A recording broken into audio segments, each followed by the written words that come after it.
আমাকে কেউ ধরেও রাখেনি, আমাকে কেউ বেঁধেও রাখেনি। আমি কারো লাইফে থাকলেও চলে, আবার না থাকলেও চলে। আমাকে ছেড়ে যাওয়ার জন্য কোনো কারণের প্রয়োজন হয় না। যখন যার যেভাবে ইচ্ছা সে সেভাবেই চলে যায়। আমি কোনোভাবেই কাউকে আটকে রাখার চেষ্টা করি না, কারণ আমার সে অধিকার কারোর উপর হয়েই ওঠেনি। আমি কারো শখের মানুষ না।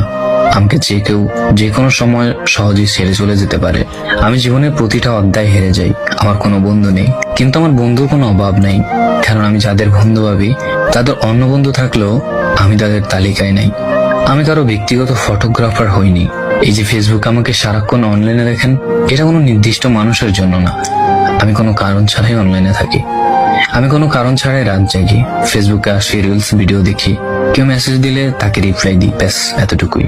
অনলাইনে আমি কারো অপেক্ষার কারণ হইনি, তাই যখন ইচ্ছা অনলাইনে আসি, আবার যখন ইচ্ছা নিজের মতো অফলাইন হয়ে যাই। আমি বেশ একা থাকতেই পছন্দ করি। স্কুল হোক কিংবা যে কোনো জায়গায় হোক, আমি একাই স্বাচ্ছন্দ্য বোধ করি থাকতে। এটা কি ইগো মনে করাটা নিতান্তই ভিত্তিহীন। আমার সাথে তুমি ফ্রেন্ডশিপ করতে পারবে, কিন্তু আমি তোমাকে কখনো ইমপ্রেস করার জন্য টাকা পয়সা দিয়ে তোমাকে কিছুই দেখাতে পারবো না।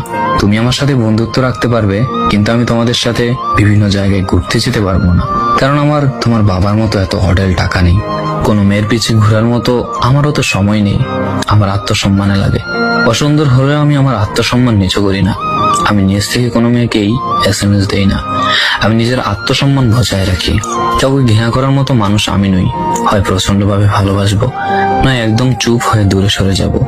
অন্যদের বন্ধুত্বের রাগারাগি ঝগড়া সবই হয়, আবার তারা একে অপরের সাথে খুব সুন্দরভাবে মিশে যায়। কিন্তু আমি ভাগ্য করে এখনো অমন কোনো বন্ধু পাইনি। আমাকে নিয়ে সমালোচনা করাটা খুবই সহজ, কিন্তু আমার জায়গায় আসলে বুঝতে পারবে আমার জায়গাটা কতটা কঠিন।